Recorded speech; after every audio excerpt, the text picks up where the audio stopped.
kitab kitab sejarah yang belum sempat saya untuk ulas, walaupun itu berupa rangkuman singkat saja, yaitu kitab Esra, Nehemia, dan Ester. Maka rencananya kita akan nanti masuk dulu ke dalam kitab-kitab puisi. Jadi saudara-saudara, saya koreksi bahwa kita nanti eh, setelah selesai membahas kitab-kitab puisi atau syair, baru kita membahas kitab-kitab nubuat, ya. Jadi kita sempat artinya membahas semacam pengantar dulu ke dalam kitab-kitab nubuat itu tentang soal kenabian, tapi saya koreksi, saya akan membahas dulu yaitu sebelumnya kitab-kitab syair, dan ini agenda kita ya, rencananya untuk hari ini dan juga untuk besok ya, karena kita dalam semester ini ya 6 SKS dan kita harus selesai dengan kitab nabi-nabi. Jadi saya akan coba selesaikan dulu semacam rangkuman singkat dari kitab-kitab sejarah yang sudah coba saudara buat. Jadi saudara-saudara, saya akan coba memberikan rangkuman singkat saja tentang kitab Esra, Nehemia, dan Ester ya. Nah, jadi yang pertama saya akan mencoba untuk membahas dulu tentang inti utama kitab Esra, Nehemia, dan Ester ya.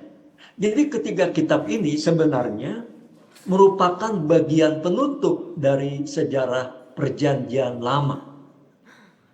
Dari kitab-kitab sejarah Perjanjian Lama ya, maksudnya kitab-kitab sejarah yang kedua, karena ada kitab sejarah yang pertama. Kitab-kitab ini pada dasarnya hendak mengisahkan perjalanan kembali orang-orang Yahudi dari Babel ke tanah airnya di Palestina.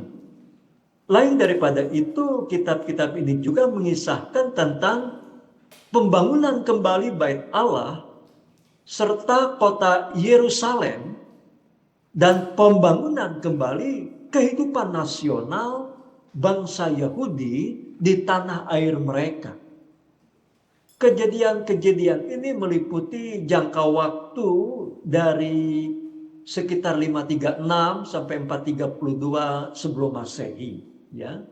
Nah, 3 orang nabi yang terakhir yaitu Nabi Hagai, Sakaria, dan Maleaki hidup dan bekerja pada masa pembentukan kembali bangsa Yahudi ini. Nah, ada 2 masa yang nyata ya. Jadi ada 2 masa yang nyata sekali di dalam kitab-kitab ini, yaitu masa antara 536 sampai 516 sebelum Masehi. Ini ya masa sekitar 20 tahun. Inilah masa di mana Zerubabel sebagai gubernur dan Yosua sebagai imam. Pada masa ini Bait Allah yang menjadi pusat kehidupan nasional dibangun kembali. Ya, itu yang diungkapkan dalam Esra 3 sampai 6. Nabi Hagai dan Sakaria termasuk dalam masa ini. Kemudian yang kedua yaitu masa antara 457 sampai 432 sebelum Masehi. Ini masa 25 tahun ya. Dan inilah masa di mana Nehemia sebagai gubernur dan Esra sebagai imam. Pada masa ini pagar tembok kota Yerusalem dibangun kembali. Nabi Maleaki termasuk dalam masa di mana kota Yerusalem sendiri dibangun. Esra menceritakan tentang kedua masa ini ya. Dan Nehemia memberitakan tentang masa yang kedua. Sedangkan Ester atau kitab Ester itu memberitakan tentang waktu di antara kedua masa itu. Jadi topik ini untuk memudahkan kita ya mengerti dan memahami secara kronologis tentang ketiga kitab tadi ya, dan juga Di dalamnya ada tokoh-tokoh seperti Esra, Nehemia, dan Esther. Mudah-mudahan dengan rangkuman singkat ini dapat memberikan sedikit kemudahan kepada kita untuk dapat mengetahui urutannya secara kronologis dan peran mereka masing-masing, ya.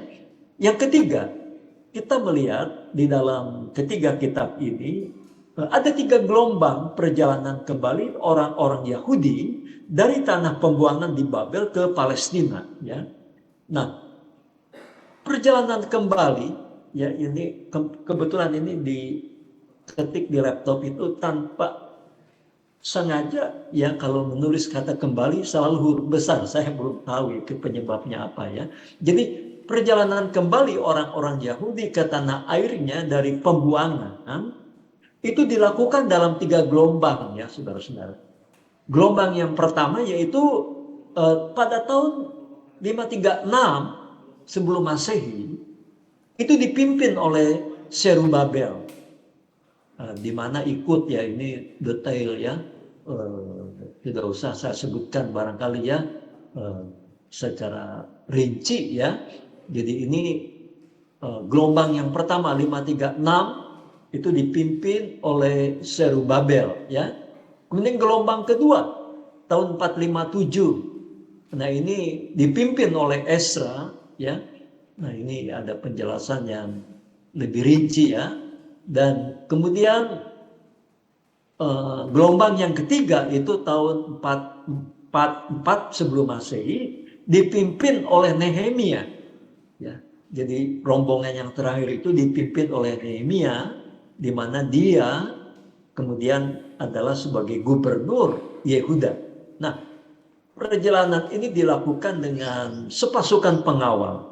Pembangunan kembali kota Yerusalem ini dilaksanakan atas biaya pemerintah, ya. Menarik, saudara-saudara, kalau kita membaca kitab Nehemia ini, Nehemia ini adalah figur seorang pemimpin, ya, seorang pemimpin rohani, ya, tapi juga dia seorang pemimpin sekuler. Nah, dalam membicarakan tentang soal kepemimpinan, saya kira Nehemia ini bisa menjadi satu contoh figur, ya, pemimpin yang sangat ideal, ya, di dalam perjanjian lama. Dia seorang pemimpin yang sangat rendah hati. Dia menjadi seorang pemimpin karena dia terbeban, ya, ketika mendengar bahwa tembok-tembok kota Yerusalem dalam keadaan hancur, ya. Jadi ini seorang pemimpin yang betul-betul memimpin dengan hati, ya, dengan segala kerendahan hati. Seorang pemimpin yang betul-betul melayani, ya. Dia bukan seorang pemimpin yang bekerja karena upah. Dia seorang pemimpin, ya, kalau saya lihat dia menjadi pemimpin karena hatinya terbeban, ya. Dan kemudian dia juga, ya, dengan hati yang terbeban dia menghadap raja, ya, dan kemudian dia, yang menarik nanti saudara lihat dalam kitab Nehemia ini bagaimana dia di hadapan raja berdoa, ya. Doanya doa kilat, ya. Mungkin seperti tadi, ya, ketika saya minta Lemuel berdoa, doanya ya kilat juga, ya. Nah, ini seperti Nehemia, dia hadapan raja, ketika berhadapan muka dengan muka masih sempat dia berdoa, ya, memohon hikmat dari Tuhan bagaimana dia bisa berbicara kepada raja, sehingga itulah yang kemudian membuat, ya, kita melihat bagaimana raja akhirnya, ya, tergerak untuk membantu pembangunan kembali tembok kota Yerusalem, ya. Nah, jadi ini gelombang yang ketiga ini dipimpin oleh Nehemia sebagai gubernur, ya. Perjalanan ini dilakukan dengan sepasukan pengawal, ya, dan pembangunan kembali kota Yerusalem dilaksanakan, ya, tadi atas biaya pemerintah. Nah, baik, tadi itu semacam pengantar secara umum. Sekarang kita akan coba secara singkat juga merangkumkan tentang kitab Esra, ya. Pertama tentang soal nama. Kitab ini diberi nama Esra yang tidak lain adalah nama dari seorang imam dan sekaligus pula ahli Taurat bangsa Yahudi. yang sangat terkenal sekali. Dia kembali, ya, dia kembali dari Babel ke Yerusalem pada sekitar tahun 457 sebelum Masehi. Nama Esra sendiri berarti pertolongan, ya. Nama Esra sendiri ini harusnya ada kata berarti pertolongan, ya. Di balik nama tersebut terkandung suatu makna bagaimana Esra telah menerima pertolongan Tuhan. Ya, kitab Esra ini ditujukan kepada orang-orang Yahudi yang baru saja pulang dari tanah pembuangan di Babel dan yang kini menetap di Palestina.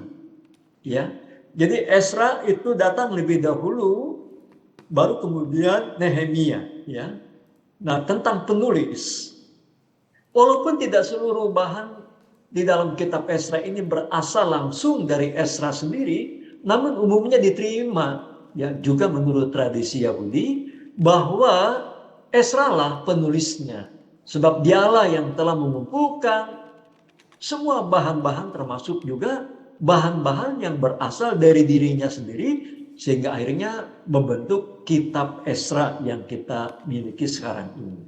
Apa tujuan daripada penulisan kitab Esra ini? Ya, jadi kitab ini ditulis dengan tujuan untuk memperlihatkan bagaimana Allah telah menggenapi janjinya yang telah disampaikannya melalui para nabi, ya, untuk membangun kembali umatnya setelah melalui proses pembuangan di Babel. Dan untuk itulah maka Tuhan telah membangkitkan orang-orang besar yang dipakai selaku alatnya, seperti Zerubabel, Hagai, Sakaria, Esra, dan juga tentunya Nehemia, ya, guna membangun kembali bait Allah dengan membarui ibadah kepadanya.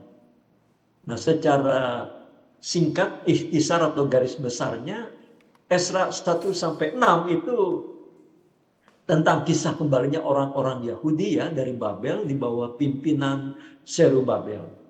Juga dikisahkan di sini tentang pembangunan kembali bait Allah serta pembangunan ibadah di Israel.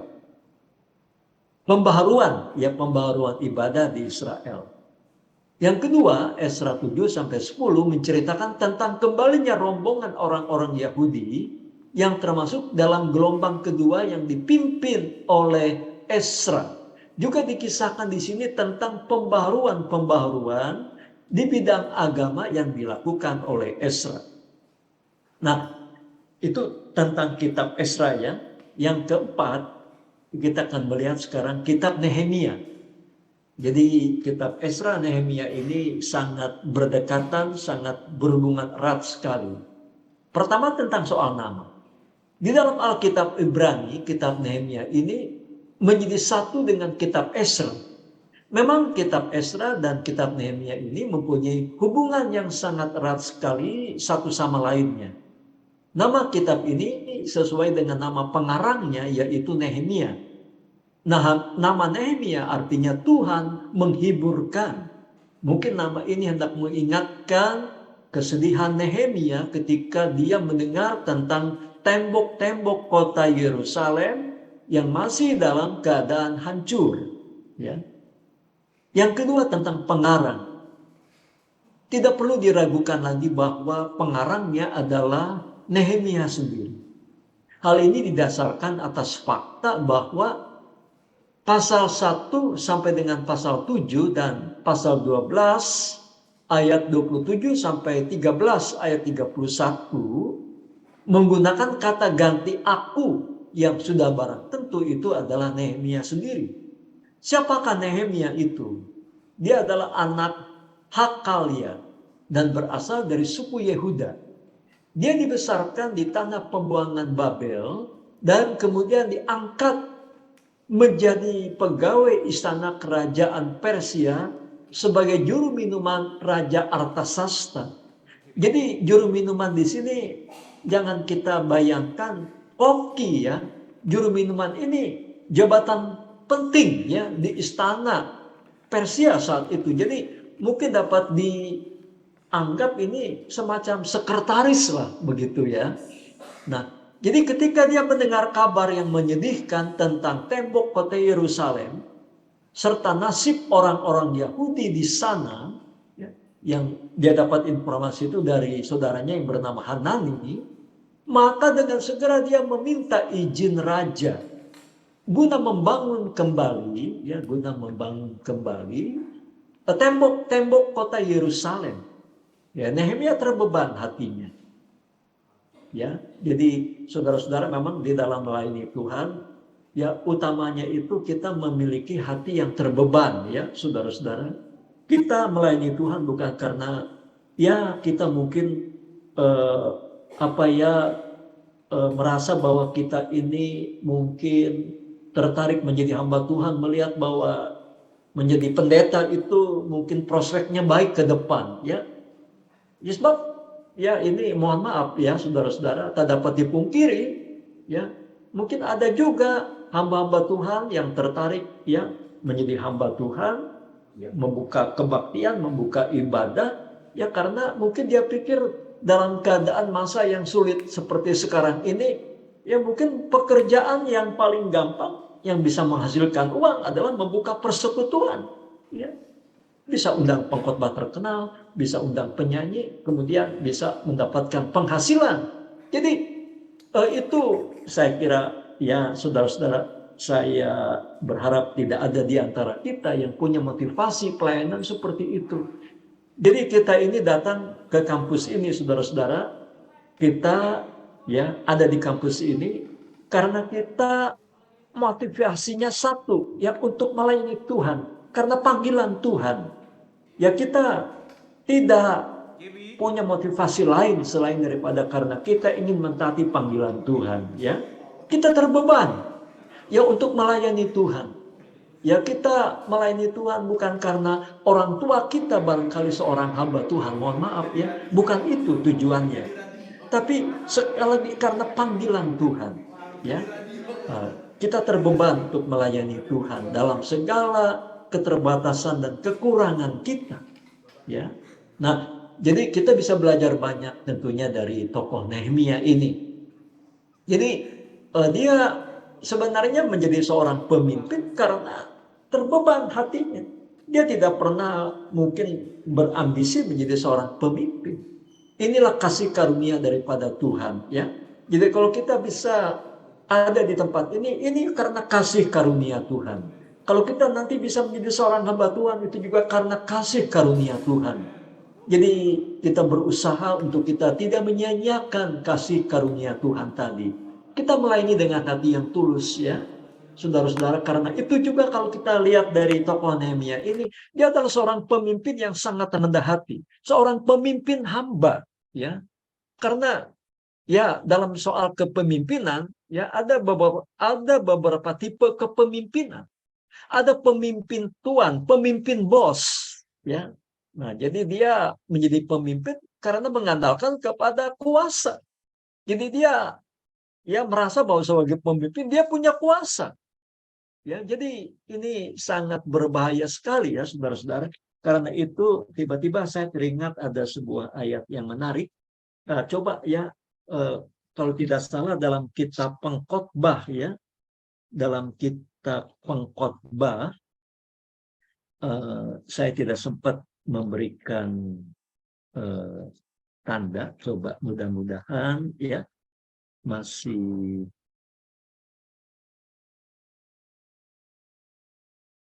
Ini ada satu cerita yang menarik ya dalam kitab Pengkhotbah. Nanti kita akan membahas tentang kitab Pengkhotbah itu ya.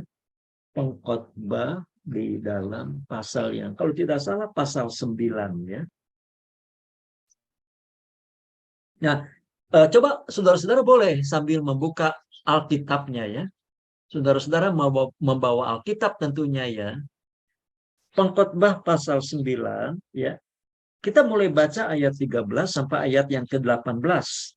Nah, judulnya di sana menarik juga ya. Hikmat lebih baik daripada kuasa.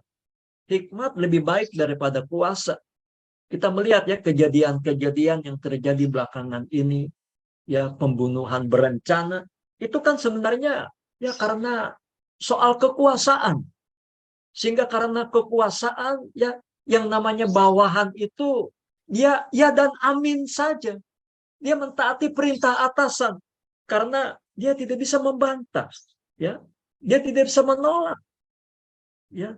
Ketika atasan mengatakan bunuh, ya, maka dia lakukan juga perintah atasan itu, ya.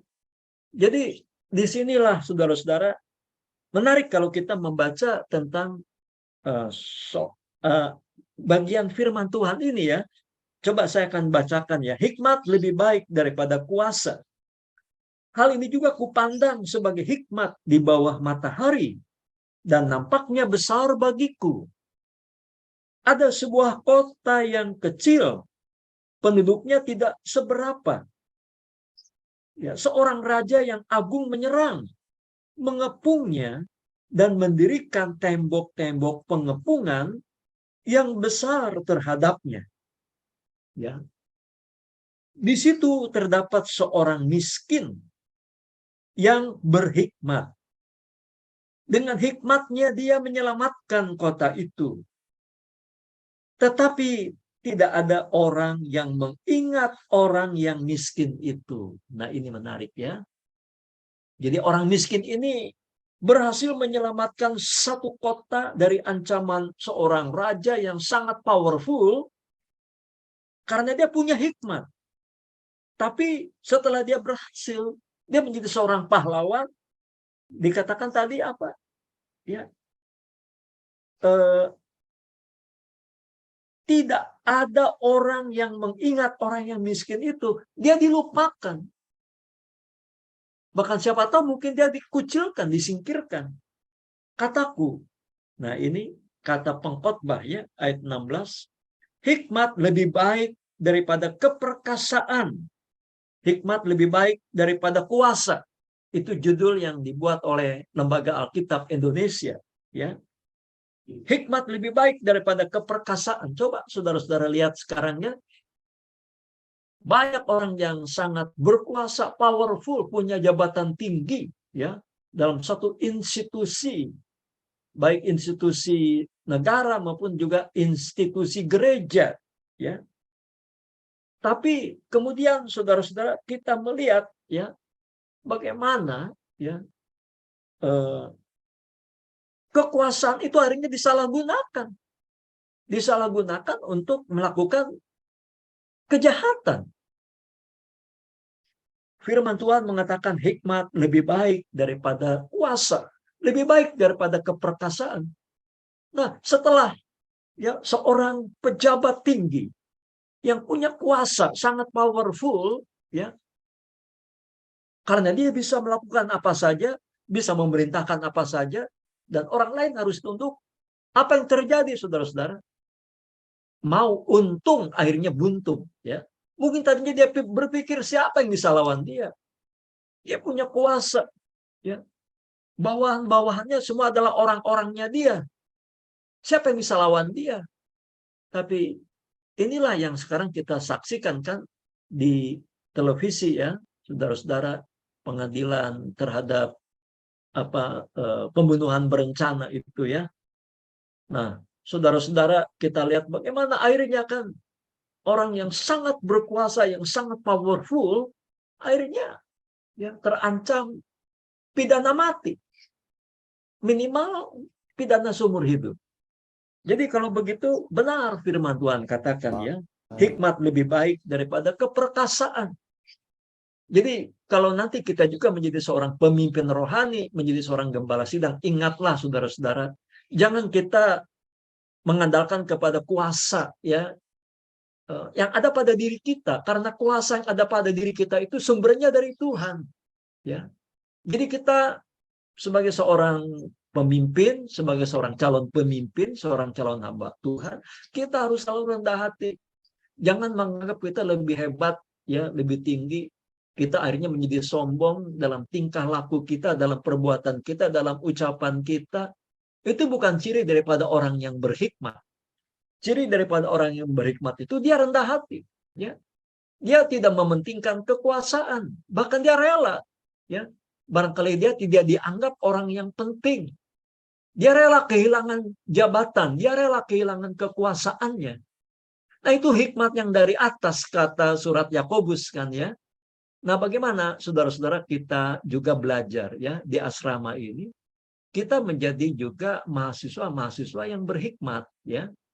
Jadi saudara-saudara juga bagaimana kita misalnya ya memupuk kerendahan hati ya, bagaimana saudara bersikap dan bertindak dengan baik ya, termasuk juga di dalam kelas ya, begitu ya. Nah, jadi ini kan saya lihat nih siapa ini, Daniel ya, Daniel siapa? Daniel kan ada ini Daniel ya, Daniel Eben ya, Daniel Eben itu sedang main-main itu di kelas ya. Jadi ini ya saya sering perhatikan ini Daniel ini ya harus belajar jadi mahasiswa yang baik ya Daniel ya.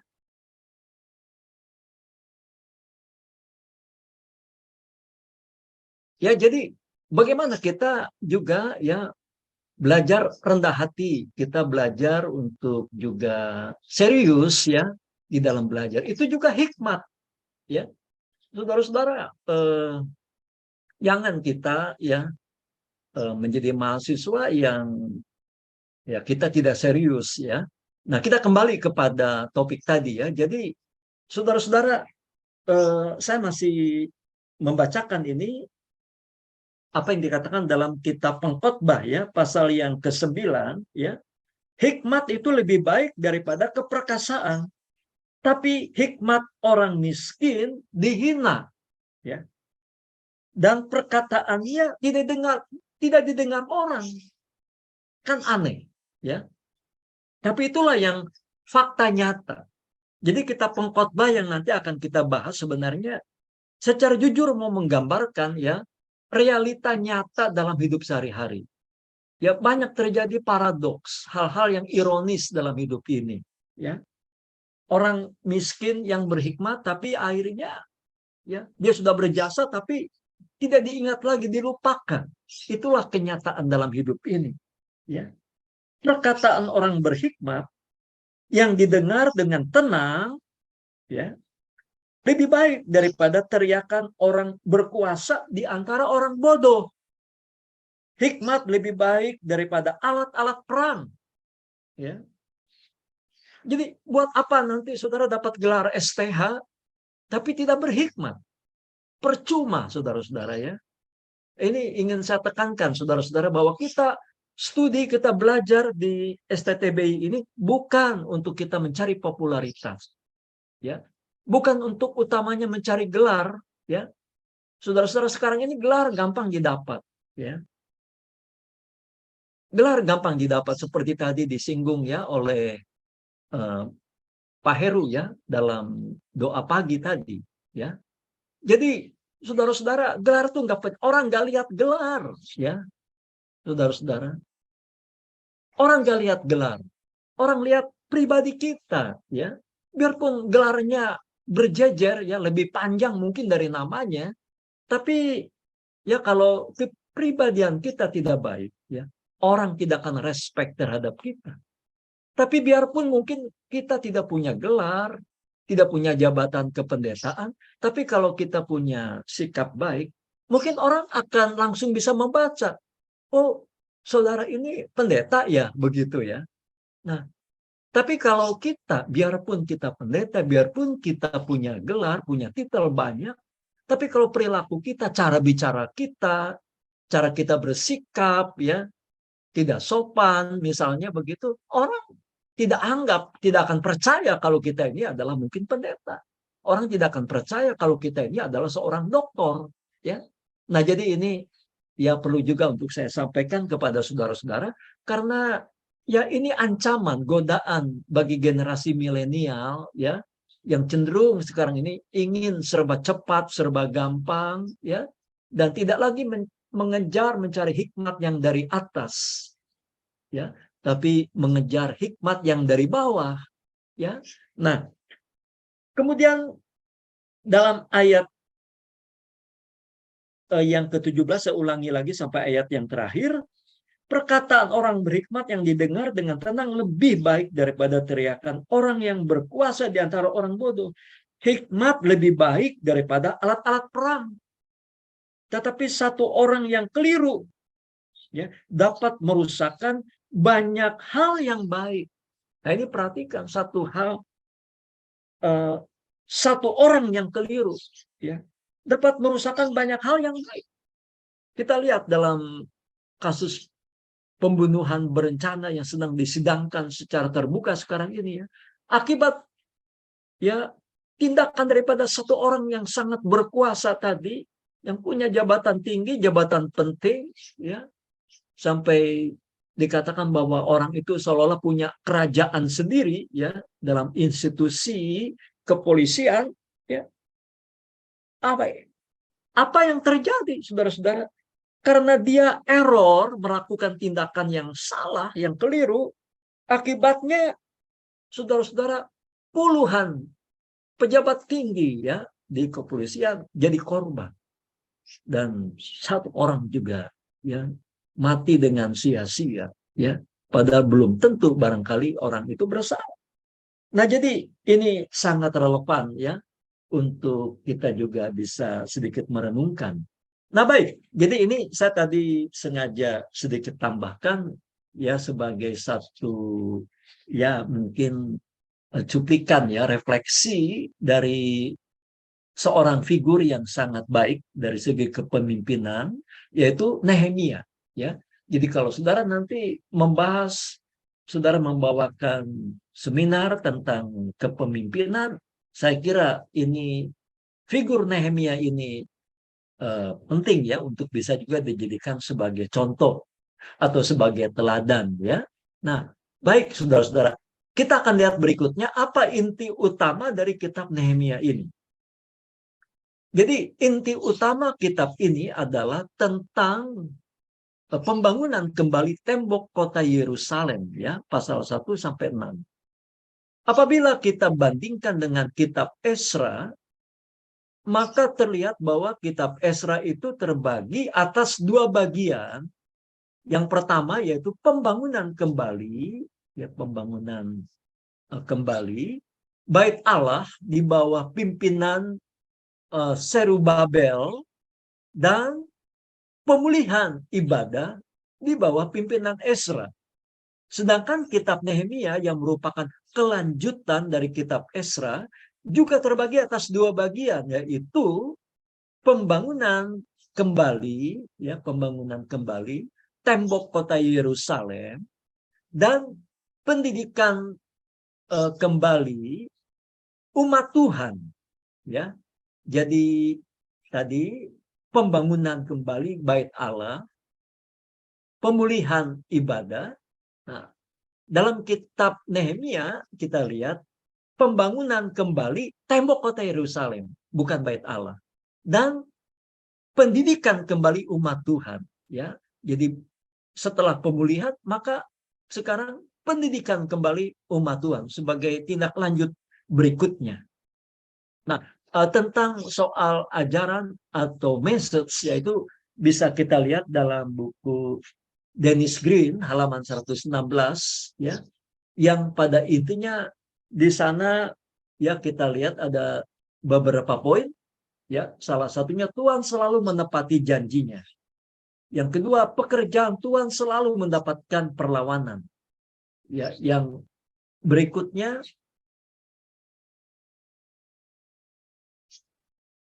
pemimpin ya, pemimpin tidak boleh menganggap diri lebih benar dari orang yang dipimpinnya. Yaitu ada 3 poin yang ingin saya coba garis bawahi ya. Nah, saudara-saudara dalam 116 ya, saudara bisa nanti yang ada bukunya bisa melihat di sana sebenarnya ada 6 poin di sana ya.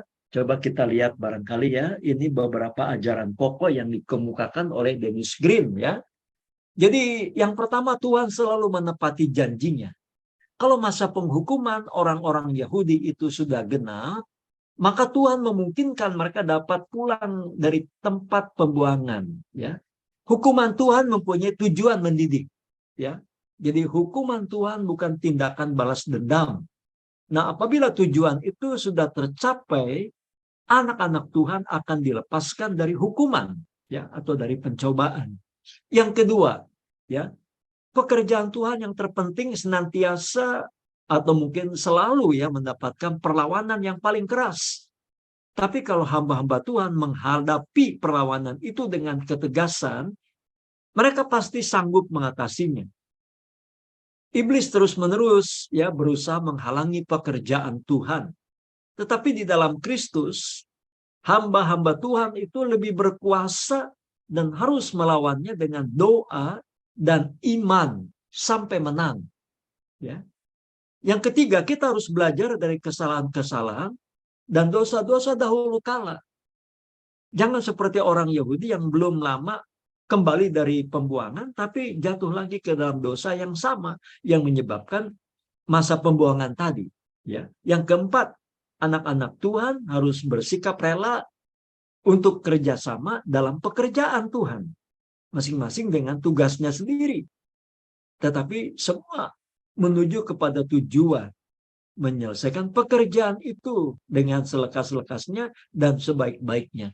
Jadi intinya pekerjaan Tuhan adalah pekerjaan bersama-sama. Dan bagaimana di sini kita melihat Nehemia sebagai seorang pemimpin, dia mampu ya melakukan kerjasama, koordinasi, ya, saling bahu-membahu dengan seluruh rakyat yang dia pimpin. Ya. Yang kelima, seorang pemimpin umat Allah tidak boleh menganggap dirinya lebih benar, ya, dari orang yang dipimpinnya. Jadi kalau kita juga, saudara-saudara, menjadi pendeta, menjadi hamba Tuhan, menjadi pemimpin, jangan sekali-kali kita menganggap bahwa kita itu lebih baik, lebih benar, lebih tinggi dari orang yang kita pimpin. Ya, ketika kita misalnya berdiri di depan mimbar, bukan berarti kita lebih tinggi kedudukannya daripada jemaat. Kita sama-sama ada di bawah ya ketertundukan kepada Tuhan. Sama-sama kita ini derajatnya sama di hadapan Tuhan. Walaupun kita mungkin pendeta, kita mungkin punya titel, punya gelar yang lebih tinggi daripada jemaat, tapi di hadapan Tuhan sama. Karena itu kita harus selalu punya sikap rendah hati, ya. Anggap orang lain itu lebih tinggi daripada kita. Itu kan nasihat daripada Rasul Paulus.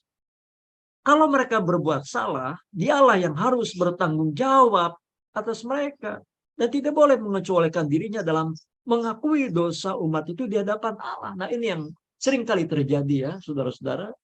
Ya, kita kadang-kadang sedih melihat ya, ada hamba Tuhan dia tidak berani bertanggung jawab ya, ketika dia biasa mengundang seorang pengkhotbah ya, yang tadinya dari kalangan non-Kristen, ketika pengkhotbah itu kemudian ya masuk penjara, ya, kemudian apa Tuhan yang harusnya bertanggung jawab, dia mengatakan bahwa dia tidak pernah mengenal pendeta tadi yang sekarang masuk penjara.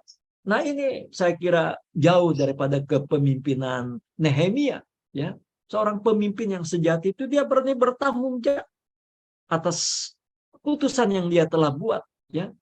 Mungkin bawahannya yang melakukan kesalahan, tapi dia berani bertanggung jawab. Nah, itulah seorang pemimpin yang baik sebenarnya. Yang keenam, seperti Nehemia, seorang hamba Tuhan yang ingin berhasil harus bersandar pada iman, ya, berdoa dan tekun dalam pekerjaannya, dan juga harus tahu bagaimana membangun rasa tanggung jawab di dalam orang lain yang dapat diserahi bagian dalam pekerjaan Tuhan. Jadi sangat menarik ya tentang kitab Nehemia. Nah, saya kurang tahu ya saudara-saudara, ketika saudara ditugaskan membuat khotbah, seberapa banyak yang mungkin mengambil khotbahnya dari kitab Nehemia dan mungkin mengambil topik tentang kepemimpinan Nehemia. Kitab Nehemia ini jelas sangat menarik sekali ya. Nah, itu tadi tentang kitab Nehemia ya. Nah, sebelum nanti kita lanjut kepada kitab Ester, mungkin apakah ada pertanyaan dari saudara-saudara sampai di sini tentang kitab Esra dan Nehemia? Kalau ada pertanyaan, silakan saja ya untuk langsung maju ke depan ya.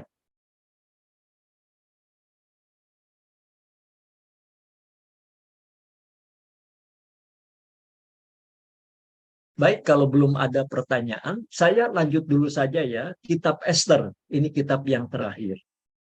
Nah, kitab yang terakhir dalam kitab sejarah ya, yang kedua. Tentang nama, kitab ini diberi nama sesuai dengan nama tokoh utama yang diceritakan di dalamnya, yaitu seorang gadis yang bernama ya, Esther. Esther adalah saudara sepupu Mordechai yang telah mengangkatnya menjadi anak sendiri. Mereka adalah orang-orang Yahudi buangan yang memilih untuk tidak kembali ya, untuk tidak kembali ke tanah airnya, walaupun kesempatan untuk itu ada. Peranan khusus yang dimainkan Esther dalam kisah ini, dan sekaligus keberaniannya yang luar biasa, serta pikirannya yang tajam, telah membuat kitab ini disebutkan menurut namanya. Sebagai ringkasan isi, ini yang ditulis juga oleh David Baker dalam bukunya, ya, saya mengikuti dari sana. Esther 1-2 itu tentang Esther menjadi ratu, Esther 3-7 rencana Haman, ya, dan Esther 8-10 tentang orang Yahudi yang selamat. Nah, apa pokok utama dan juga latar belakang historis? Kalau kitab Esra dan Nehemia menceritakan tentang orang-orang Yahudi yang kembali ke tanah airnya, maka kitab Esther ini menceritakan tentang orang-orang Yahudi yang masih tinggal di tanah pembuangan, yang terancam akan dimusnahkan. Namun Esther tampil sebagai tokoh utama yang akhirnya bisa menyelamatkan bangsanya. Yaitu secara singkat ya. Apa pentingnya kitab Esther? Kitab ini dengan sangat jelas sekali hendak memperlihatkan karya penyelamatan Tuhan yang luar biasa atas umatnya. Walaupun ya nama Tuhan sendiri tidak muncul dalam kitab ini, Tuhanlah yang mengatur jalannya sejarah manusia. Dan dialah yang berkuasa di atas segala-galanya ya. Jadi kitab Esther ini menunjukkan bagaimana Tuhan begitu berkuasa, berdaulat. Dialah yang mengatur jalannya sejarah ini ya. Bagaimana seorang Haman misalnya yang merencanakan untuk melakukan pemusnahan massal terhadap orang-orang Yahudi. Dia sudah menyiapkan tiang gantungan untuk Mordechai. Artinya seolah-olah Tuhan membalikkan keadaan ya. Nah, Tuhan itu adalah Tuhan yang berkuasa penuh. Dia berkuasa merubah situasi dan kondisi ya. Nah, disinilah ya kita melihat bagaimana kitab ini menarik dan sangat penting ya. Nama Tuhan memang tidak ada disebutkan satu kali pun dalam kitab ini ya. Tapi karya Tuhan, kemahakuasaan Tuhan, bahwa Tuhanlah yang mengatur jalannya waktu dan sejarah, begitu nyata sekali di dalam kitab Esther ini. Jadi soal nama Tuhan tidak dicantumkan itu bukan menjadi masalah yang penting, yang prinsipil ya. Karena ada hal yang lebih penting, yang lebih menarik ya, yang mau ditunjukkan di dalam kitab ini, karya Tuhan dalam menyelamatkan umatnya. Ya. Nah, tentang soal ajaran dan tujuan, kita coba lihat ya dalam buku Dennis Green halaman 120 sampai dengan 121 ya. Ada 4 poin, saudara-saudara bisa kita lihat di sini. Yang pertama yaitu kitab ini menjelaskan kepada orang Yahudi tentang asal mula hari raya Purim ya. Jadi Pur itu berarti undi atau undian ya. Nah, yang kedua kitab ini menunjukkan kesia-siaan kepercayaan pada tahyul sebagai penuntun hidup ya. Jadi cara demikian ya seperti ditunjukkan dalam pasal 3 ayat 7 sampai 13 hanya membawa malapetaka besar bahkan maut ya kepada mereka yang menjalankannya ya. Nah, poin yang ketiga, kitab ini menunjukkan bahwa Allah Israel adalah Allah yang tertinggi atas seluruh manusia dan segala bangsa. walaupun umat pilihan Allah tinggal jauh dari negeri asal mereka, namun Allah tetap berkuasa dan dapat menyelamatkan mereka dari segala ancaman, dari segala bahaya. Yang keempat, kitab ini menunjukkan bahwa walaupun dalam kedaulatannya, Tuhan sedang bekerja untuk melaksanakan kehendaknya, namun manusia tetap bertanggung jawab dan harus mengambil bagiannya. Jadi maksudnya ada bagian Tuhan, tapi juga ada bagian manusia. Jadi di sini kita melihat ya, kita lihat misalnya contoh dia, maka Mordekhai menggunakan kedudukannya di pintu gerbang istana dengan bijaksana. Sedangkan Esther memberanikan diri untuk bertindak demi penyelamatan bangsanya. Dan dengan cara demikian kehendak Allah terlaksana. Jadi Tuhan bekerja juga ya dengan melalui kita. Jadi kita juga bukan semacam robot ya. Jadi Tuhan bekerja juga melalui usaha kita ya. Jadi kita melihat peranan Mordekhai ya, dan tokoh Mordekhai juga ya, kalau saya sendiri melihat sangat menarik ya, bagaimana Mordekhai itu seorang yang punya integritas yang tinggi ya. Dia tidak turut sujud menyembah kepada Haman ya, yang waktu itu meminta seluruh rakyat untuk menyembah dia. Nah, kenapa Mordekhai tidak mau sujud menyembah kepada Haman? Karena bagi Mordekhai ya, yang harus disembah, yang harus ditinggikan, yang harus dimuliakan hanya Tuhan, bukan manusia. Nah, jadi saya kira ya, kalau kita melihat kejadian yang sedang terjadi sekarang ini ya, di mana banyak pembunuhan terjadi ya, tadi juga disinggung ada seorang hamba Tuhan membunuh misalnya. Mungkin kalau seandainya kata saja Mordekhai ya, mungkin ada ya, ada di mungkin seorang yang mungkin punya kedudukan, punya kekuasaan ya, ketika dia disuruh untuk ya melakukan satu hal yang sebenarnya itu keliru, saya kira Mordekhai dia tidak akan lakukan hal seperti itu. Jadi ya sekarang ini kan seperti tadi saya katakan ya, mungkin ya karena bawahan tidak bisa menolak perintah atasan, dia lakukan juga tindakan-tindakan yang sebenarnya itu salah atau keliru ya. Kita lihat contoh di sini, Mordekhai ya, dia hanya rakyat biasa, tapi dia berani menentang keputusan dari pihak istana yang diwakili oleh Haman ya. Jadi ini kan luar biasa, menunjukkan integritas yang tinggi ya. Jadi saudara-saudara, kita juga dulu ya telah membahas kitab Kejadian ya, bahwa kitab Kejadian itu mau menunjukkan bahwa Allah lah yang berkuasa di atas segala-galanya. Kita ini hanya ciptaannya belaka. Jadi kita harus tunduk, patuh, taat hanya kepada Tuhan sebagai yang tertinggi di atas segala-galanya. Ya, jadi ketaatan kita adalah ketaatan kepada Tuhan. Ketaatan kita kepada atasan, kepada pimpinan, ya, itu harus ada di bawah ketaatan kita kepada Tuhan. Ya, seorang anak misalnya, ya harus menghormati orang tuanya. Itu kan perintah dalam hukum Taurat.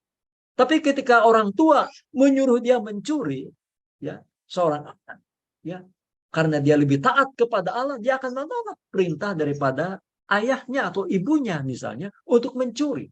Ya. Jadi ketaatan Tuhan terhadap Tuhan itu lebih tinggi daripada ketaatan terhadap manusia. Nah, jadi nanti saudara-saudara, kita sebagai seorang pemimpin, seorang calon pemimpin, sebagai calon seorang hamba Tuhan, ya, kita harus menyadari ya bahwa saudara-saudara, kita itu harus menjadi seorang pemimpin, harus menjadi seorang hamba Tuhan yang independen. Ya, artinya apa? Ketaatan kita yang utama adalah kepada Tuhan. Kita memang harus taat kepada atasan, kepada pimpinan. Bahkan ya kepada bawahan pun ya kita harus menghargai. Ya, kita tidak boleh menganggap diri kita lebih penting daripada bawahan atau lebih tinggi daripada bawahan. Jadi Ya bukan saja kepada atasan kita harus menghormati, harus menghargai, kepada bawahan pun demikian. Nah, jadi ketaatan kita yang utama adalah kepada Tuhan dan bukan kepada manusia. Jadi disinilah kita ya dengan mempelajari kitab-kitab di dalam Perjanjian Lama, seperti misalnya kitab Esther ini, kita bisa belajar banyak hal ya tentang soal kepemimpinan. Ya ini sebenarnya berkaitan dengan juga nanti tugas ya profesi kita, ya pelayanan kita ini sangat penting sekali ya. Nah, kemudian berikutnya di dalam eh, poin yang keempat, Dennis Green mengatakan ya kitab ini menunjukkan bahwa walaupun dalam kedaulatannya Tuhan sedang bekerja, oh tadi sudah ya, tapi kita coba selesaikan. Namun manusia tetap bertanggung jawab dan harus mengambil bagiannya. Jadi tadi Mordechai menggunakan kedudukannya di pintu gerbang istana dengan bijaksana. Sedangkan Esther memberanikan diri untuk bertindak demi penyelamatan bangsanya. Dan dengan cara demikian kehendak Allah terlaksana. Walaupun nama Tuhan tidak pernah disebutkan dalam kitab ini, hal itu hanya membuktikan dengan lebih jelas bahwa Allah berdaulat setiap waktu dan bertindak melalui orang yang percaya kepadanya. Jadi saudara-saudara ya, ada juga bagian Tuhan, ada juga bagian kita. Kadang-kadang ya di dalam dunia ini kita melihat ya, ada orang sebenarnya dia punya apa power, dia punya kuasa untuk berbuat baik, untuk membantu orang yang lemah. Tapi ya dia tidak berani menggunakan kekuasaannya karena apa? Karena dia takut. Ya mungkin takut nanti dia kehilangan kedudukannya. Padahal dia punya kuasa, padahal dia punya kemampuan ya untuk bisa berbuat sesuatu menolong orang lain yang mungkin membutuhkan pertolongannya. Untuk dia melakukan hal yang baik, yang adil dan benar. Tapi dia takut. Dia tidak berani berbuat demikian karena apa? Karena dia takut kepada atasan. Ya. Nah, di dalam gereja kan seringkali seperti itu, saudara-saudara. Saudara-saudara juga ya, kalau menjadi seorang pengerja di gereja, ya kita memang harus menghormati kepada gembala setempat, harus ya, kita tidak boleh meninggikan diri, tidak boleh kita sombong, kita harus rendah hati. Tapi ingat saudara-saudara, kita harus lebih taat kepada Tuhan daripada kepada hamba Tuhan ya.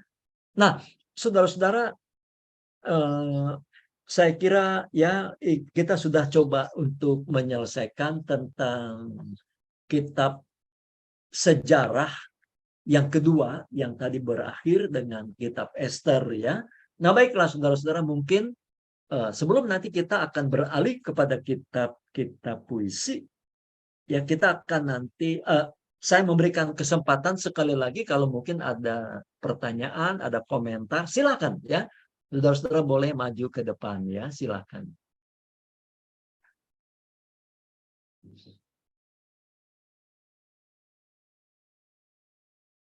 Ya, ini dengan siapa ya? Maaf, dengan siapa? Kurang kedengaran. Maaf, dengan siapa? Dengan oh, nggak jelas, nggak jelas. Coba didekatkan mic-nya ya.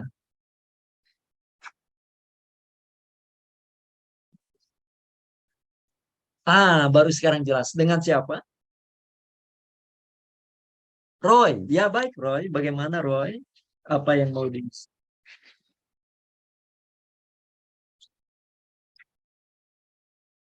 Betul, betul.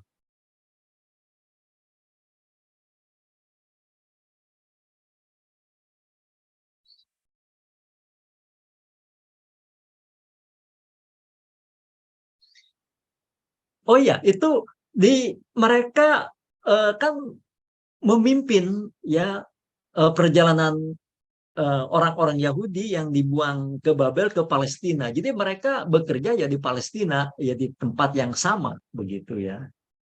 Hanya saja Esra itu lebih dulu, baru kemudian Nehemia. Begitu ya, Roy.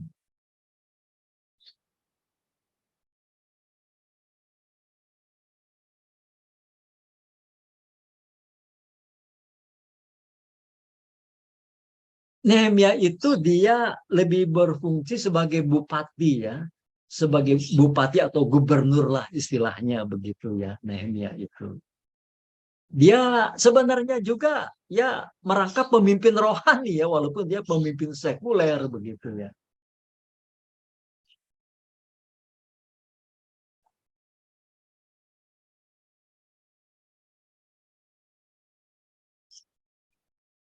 Sesudah pembuangan, Roy, saya koreksi ya, bukan zaman pembuangan tapi zaman setelah pembuangan. Ya karena kan ada zaman pembuangan. Jadi zaman itu terbagi ya, ada zaman sebelum pembuangan, ya. Nah, kemudian ada zaman pembuangan, ya. Kemudian ada zaman setelah pembuangan.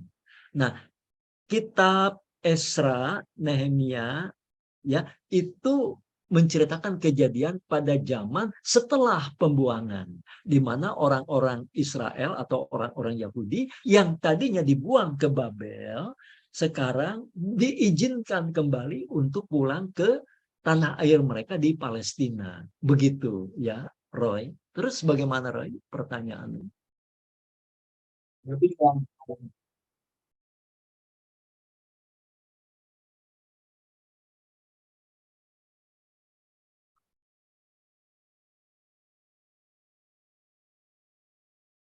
Nah, itu. Jadi itu penting. Jadi saya senang dengan pertanyaan Roy yang cukup detail ya, karena ini kan sebenarnya pertanyaan-pertanyaan informatoris ya. Tapi itu penting. Jadi sebenarnya justru karena ya bangsa Israel dibuang ke Babel, mengapa dulu pernah saya katakan ini merupakan lembaran yang paling gelap dalam sejarah Israel. Karena apa? Mereka itu bukan saja dibuang ya ke Babel, kehilangan tanah airnya, tapi juga bait Allah. Bait Allah sudah dihancurkan. Eh, jadi ketika mereka di tanah Babel itu, mereka kan di tanah yang asing ya, di negeri orang. Jadi mereka nggak punya lagi bait Allah, dan bait Allah pun sudah hancur di Palestina. Begitu.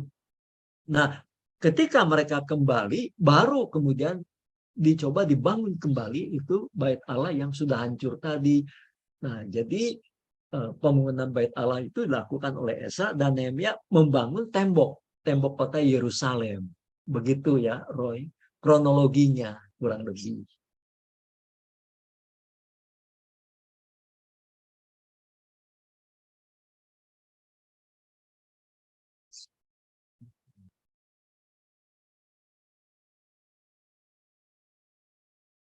Ya, betul. Enggak dong, enggak ya. Jadi begini, nah ini juga bagus ya. Ini kan pertanyaan yang menuntut kejelasan sebenarnya ya. Jadi ketika bangsa Israel itu masih mengembara di padang gurun, ya mereka kan mengembara. Jadi mereka belum punya bait Allah. Ya, bait Allah itu nanti setelah mereka menetap di tanah Kanaan. Jadi selama mereka mengembara, ya mereka beribadahnya di sekitar kemah suci tadi. Nah, kemah suci itu kan bisa di apa digulung ya, bisa dilipat begitu kan. Kemudian ketika mereka berjalan lagi bisa dibawa lagi. Nah, itu ya, kemah suci itu tempat pusat ibadah mereka ya ketika mereka mengembara. Tapi setelah mereka menetap masuk di tanah Kanaan, menetap di sana, settle di tanah Kanaan, maka mereka tidak lagi artinya beribadah di kemah suci, tapi mereka beribadah di bait Allah yang dibangunkan oleh Raja Salomo, begitu ya. Nah, jadi kemudian eh, ketika ya peristiwa pembuangan, bait Allah itu kemudian dihancurkan. Nah, bait Allah yang dibangun di kota Yerusalem itu adalah merupakan simbol daripada kehadiran Tuhan, ya.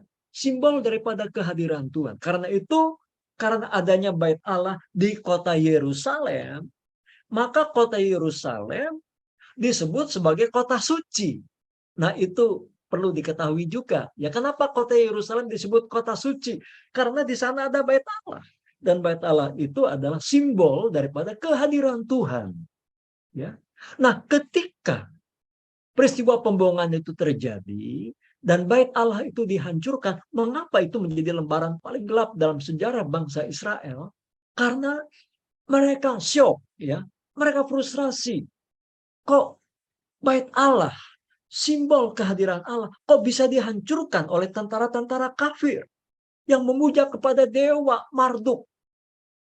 Ya, apakah berarti dewa Marduk itu lebih hebat daripada Yahweh?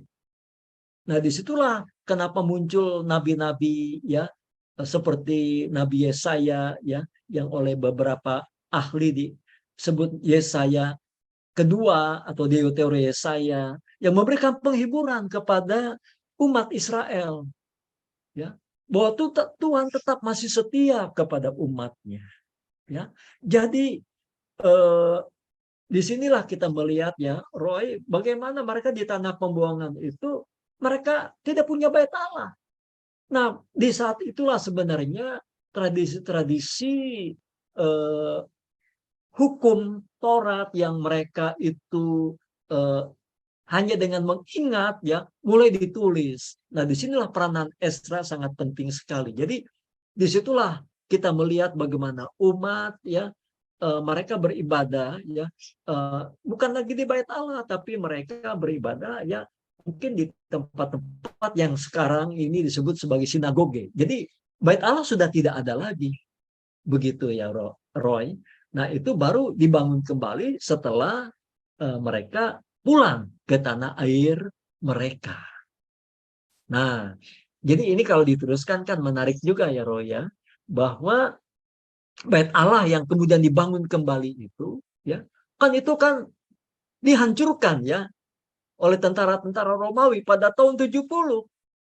Jadi sekarang orang-orang Israel ini kan nggak punya bait Allah. Nah, mereka sedang membangun bait Allah yang ketiga sekarang ini. Nah, ini sering dikaitkan dengan tanda-tanda akhir zaman, begitu ya. Nah, kita sebagai orang Kristen, kita tidak punya kepentingan dengan pembangunan kembali bait Allah, ya. Jadi kita nggak punya kepentingan karena apa? Karena Rasul Paulus, ya, di dalam Perjanjian Baru ditunjukkan bahwa sebenarnya Tuhan itu sekarang hadir di mana? Dalam hati kita oleh Roh Kudus, ya.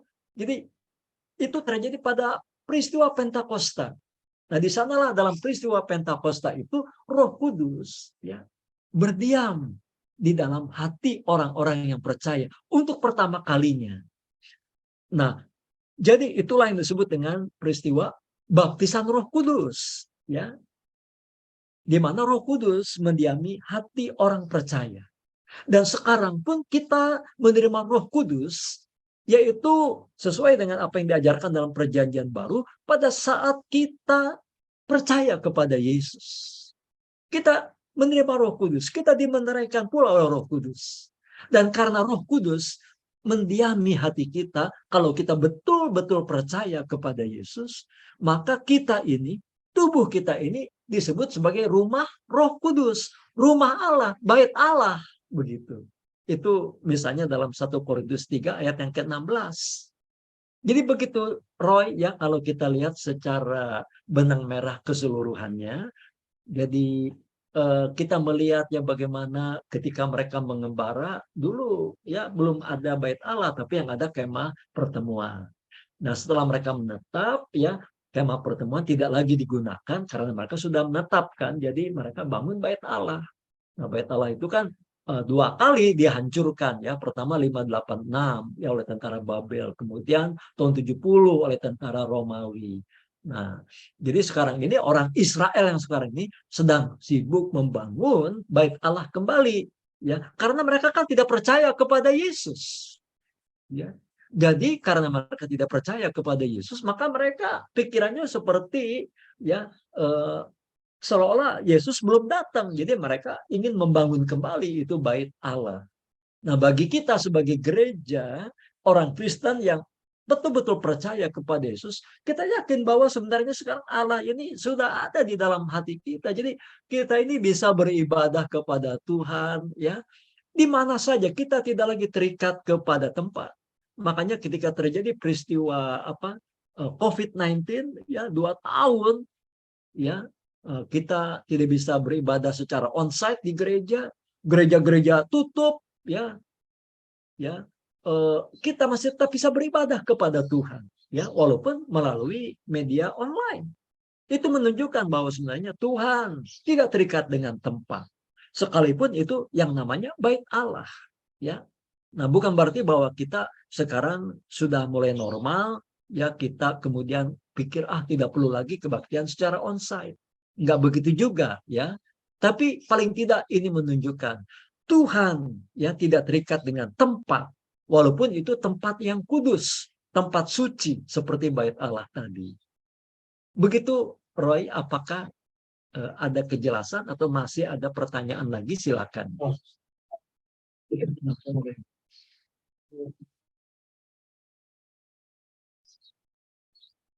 Betul, betul,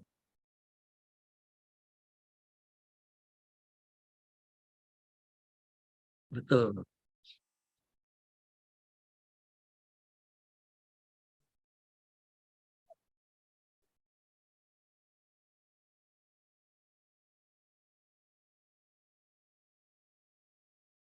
Iya, iya, betul, betul.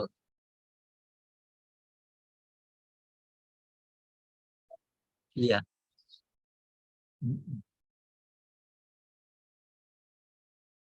iya,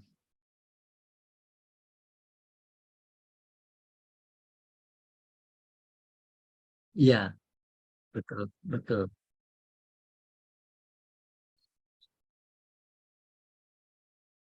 betul.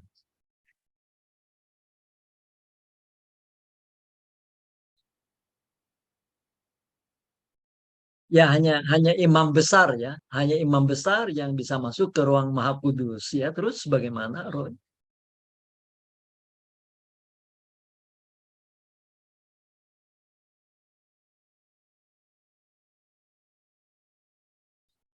Ya, ya,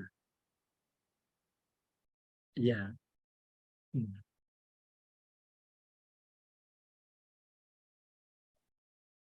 Iya, iya, iya, iya, iya,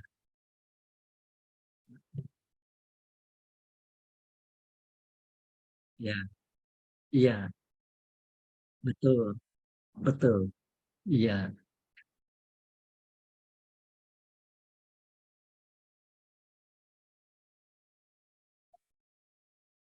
iya, betul.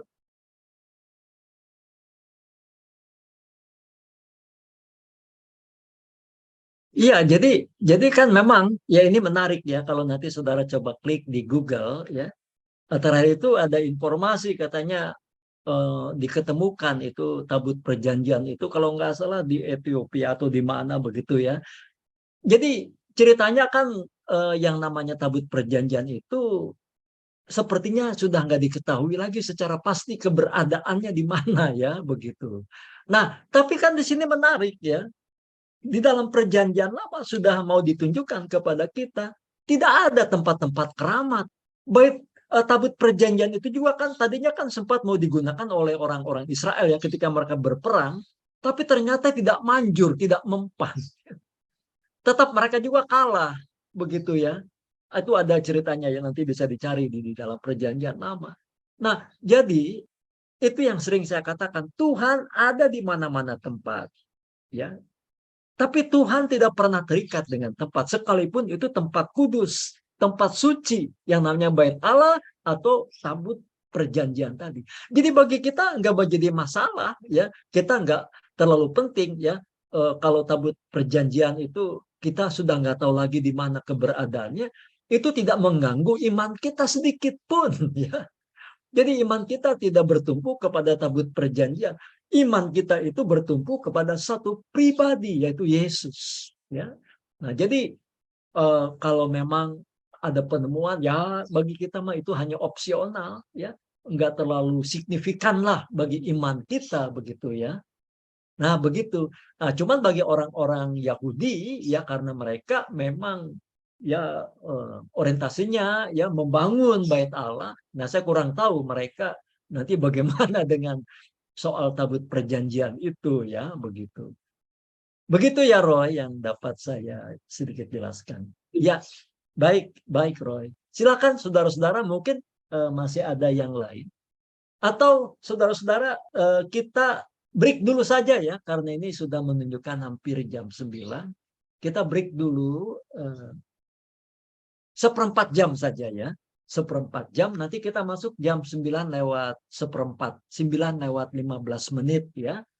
Ya, silakan saudara-saudara boleh saudara break dulu ya. Selamat.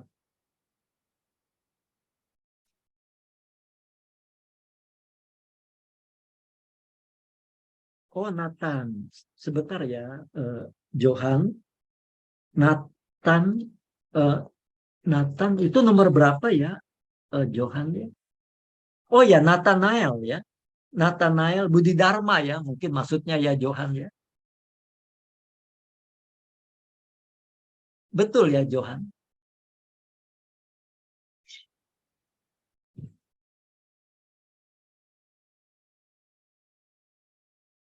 Nathanael sakit ya jadi Johan ya. Sakit. Ada suratnya enggak? Oh,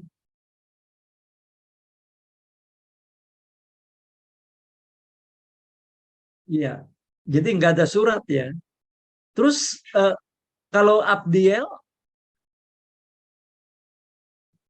up, online atau onsite ya? Oh, langsung ada ya berarti ya Abdiel. Baik, itu saja informasinya. Eh, Johan baik, terima kasih ya Johan ya. Baik saudara-saudara, selamat beristirahat ya.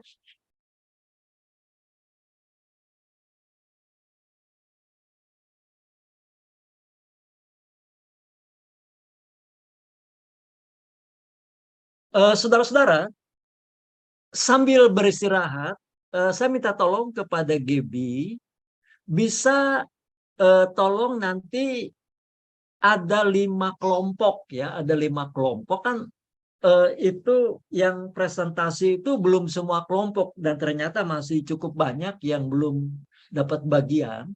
Jadi nanti ada 5 kelompok ya memilih ya salah satu kan kita akan membahas kitab-kitab puisi. Ada 5 kitab puisi. Ya, kitab Ayub, kemudian kitab Mazmur, kemudian kitab Amsal, kitab Pengkhotbah, dan kitab Kidung Agung. Jadi nanti ada 5 kelompok yang membahas masing-masing kitab dari kitab puisi tadi. Nah, itu nanti diatur saja pengelompokannya. Nanti bisa diinformasikan kepada saya ya. Mungkin kalau bisa setelah kita break nanti boleh ya. Gebi bisa informasikan ya. Jadi saudara-saudara boleh sekarang memilih temannya ya dua orang saja ya untuk membahas masing-masing satu kitab puisi ya. Silakan saudara-saudara istirahat dulu ya. Baik. Iya, sama-sama Johan.